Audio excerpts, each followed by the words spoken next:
2016 is the 500th year of the Jewish ghetto in Venice. They're trying to do Merchant of Venice in the ghetto, which would be the first time that that was ever done. One of my contacts over there is Shaul Bassi, who is one of the Shakespeare professors at Ca' Foscari University, which is the big university over there, and he is in busy preparations for 2016, a whole year of events surrounding the 500th anniversary of the Jewish ghetto.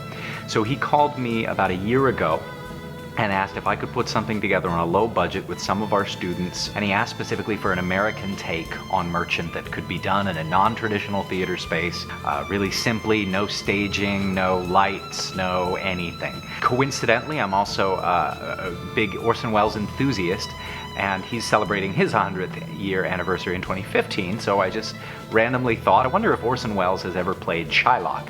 And what I discovered was a really remarkable story. Merchant was one that started when he was a teenager, that he became really interested in and obsessed with, and particularly the role of Shylock. And throughout his life, he kept coming back to it, trying to stage it, or trying to film it, or trying to do a radio version of it.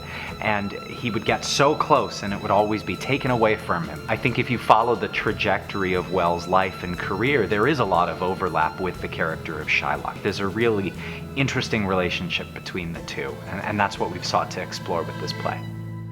Matt approached us with, I have this piece that I'm sort of trying out and I need to hear it and sort of hear it on its feet. I knew it was going to be a challenging thing, and I honestly, that's what drew me to it more. There's real merit in working on a play that's being written as we go, that's being crafted as we go, and that's not something a lot of student actors get to do. In this production, we all play a lot of different roles and wear a lot of different hats. So it's a lot of taking off hats and putting on this and taking off that and changing our voices. Matt plays an older Orson Welles, Vinny plays a little bit younger, and I play the youngest from childhood up until about 30. What this project does, and what we try to do in the theater program here at Lemoyne, is to give the students to put on a directing hat and a writing hat and a scenic designer hat and a lighting designer hat and an actor hat and all these things. So having a script that's still very much this kind of wet clay gives everyone a chance to get their hands in it and move things around and help to shape it. And I've been really fortunate to have these students on board who have these skill sets, and they might have been tentative about it at first, but now it would be difficult to think about this project without their input and collaboration. 1956, Orson Welles arrives at the Riviera Hotel in Las Vegas. When playing Orson, we watched a lot of Orson Welles interviews, we watched a lot of movies like with Orson Welles or with an Orson Welles look-alike to see what they did to try and do it. Senor Welles, standing by, per favor. I am a Brazilian newspaper journalist. I'm Oya Kadar. She's described as his muse. And Matt eventually said, well, we might be taking this thing to Venice.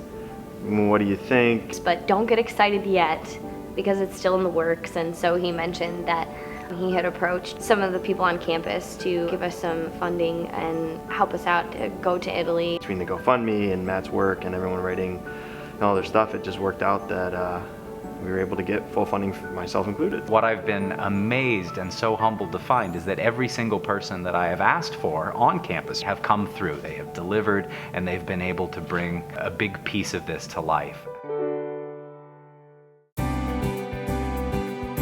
Venice is one of my most favorite places in the world. There's nowhere like it. It's so enthralling to just be there and see all the beautiful sights. The architecture is beautiful.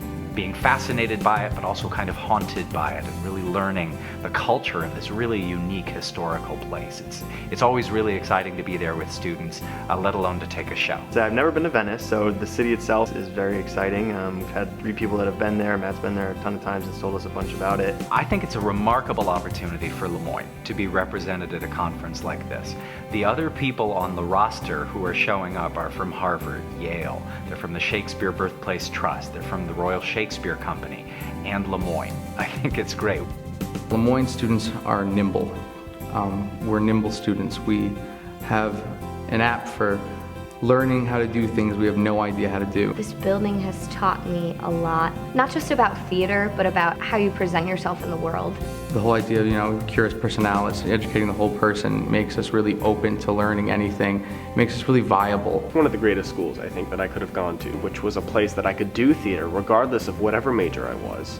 And it would let me do shows and let me be a part of this this building and still explore other things. We are agile and nimble and smart and clever and not entitled, and I think that's very much the Le Moyne ethos of our students and our faculty. All the multidisciplinary skills I learned here at Le Moyne, using my abilities as an artist and my abilities as a student of a Jesuit institution to really give back, and that wouldn't have been possible without Le Moyne.